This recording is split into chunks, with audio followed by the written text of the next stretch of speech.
Hey everybody, Amy Lyon from New Life Mission, and we're so grateful to have Commander Fishback out here with us, taking some time. They are all so busy. As we know, our law enforcement is out patrolling, right? They're keeping us safe.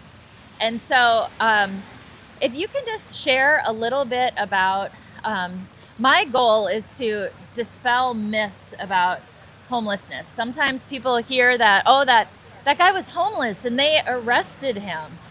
Sometimes that's going to happen if there's disorderly conduct, if there's a mental health crisis. Can you talk a little bit about that?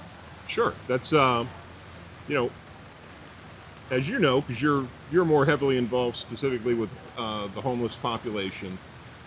There is no single solution that's going to solve it. There just isn't, because everybody is unique and everybody has a different set of circumstances that led to them being homeless.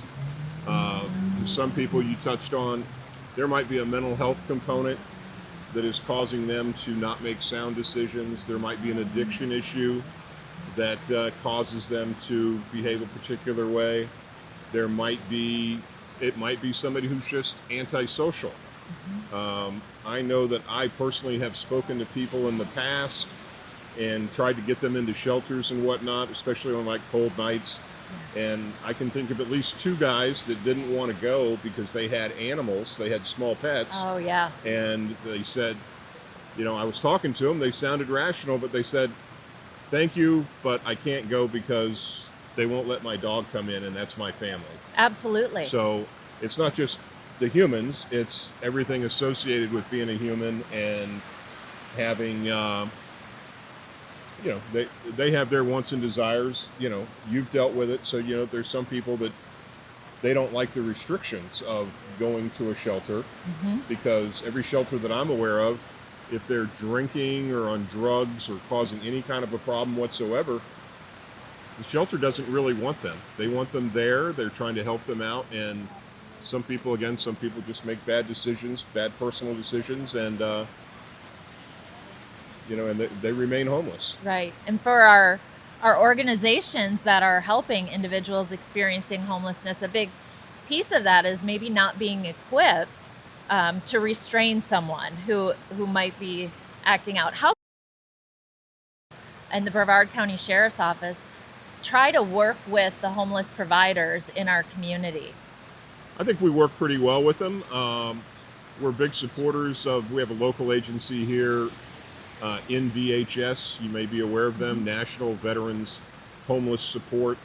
I know I attended a fundraiser for them last Friday night with the sheriff and a bunch of the other constitutional officers here in Brevard County, and they focus kind of on homeless veterans and helping them out. But that's just an example of one of the things that we do. We're supportive of going back to the mental health component.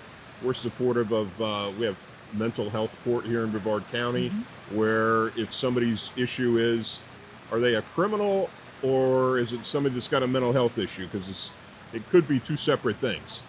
So if they're a mental health issue, they get diverted into the mental health court, and they get a different, more rehabilitative type resolution to their And case. who's determining that? Is there a case manager or someone with the I believe sheriff's the office? county has Okay. the state attorney's office and the public defender's office. I believe that they get together and they, we help them identify, because we do have a forensics unit at the jail that does the mental health screening.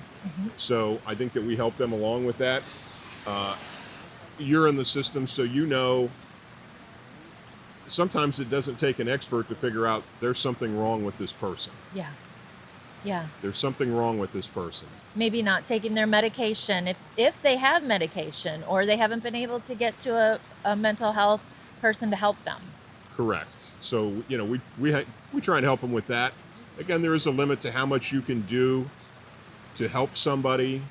I don't want to use an animal comparison, but the old saying, you can lead a horse to water, but you can't make him drink. It's very true. You can provide or offer all the services that you want, and if they don't avail themselves of the services, or if it's a drug-related thing, if the addiction is calling their name louder than than what you're offering, you're going to lose. Yeah. So Yeah. I think that we work well with the other agencies in the county on the on interacting with homeless people. You mentioned people getting arrested.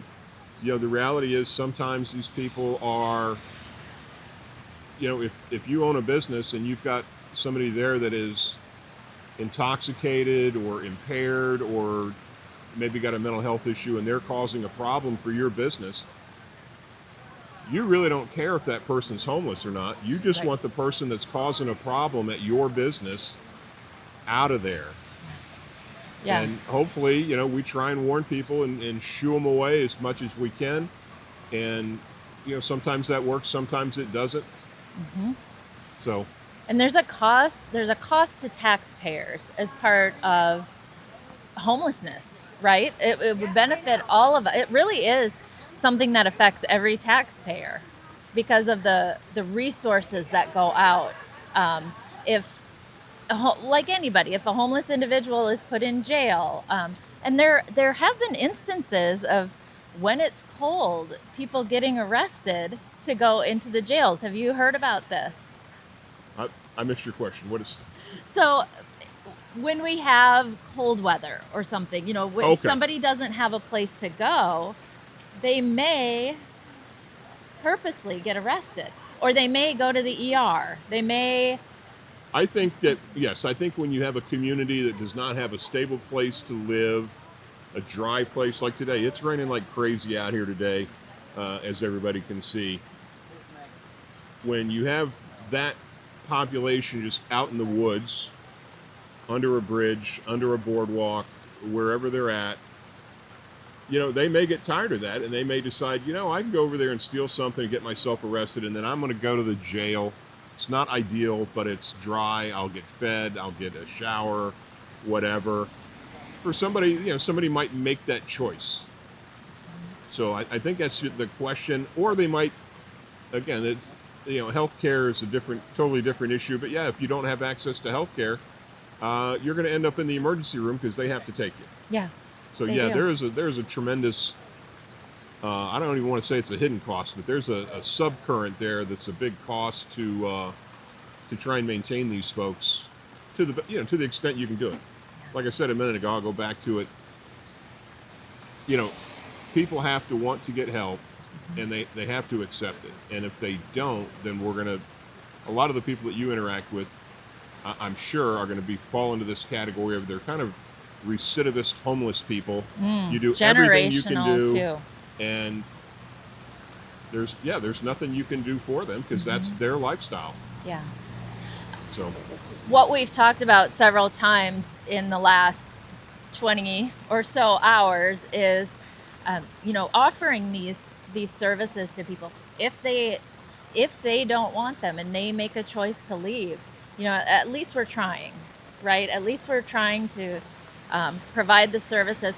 What do you think is missing in our community that would help Brevard County Sheriff's Office? well, I think there's probably a shortage of affordable, low cost shelters for people that they can afford to live in. We have cases where there's people living in utility sheds behind somebody else's mobile home, or they're living in a camper trailer in somebody's backyard because everything is just so expensive. I don't know what the solution is to that, but that is an issue of just because even the people who want help, they want help, but they don't want to go into maybe a communal setting. They don't want to go into a barrack situation. Yeah, it's clean, it's dry, there's food, there's showers, whatever. But they're in there with 20 other people. They may not like that. There's a lot of people that are just kind of solitary and they want their own place. So that's the problem, is finding affordable stuff.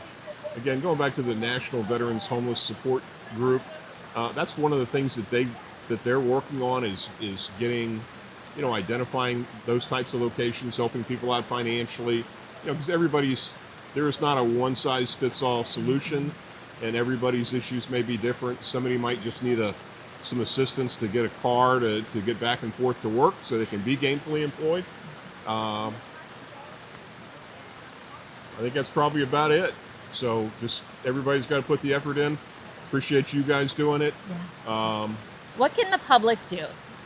What would you say to the public to help support your efforts, to support our efforts? I think that they should.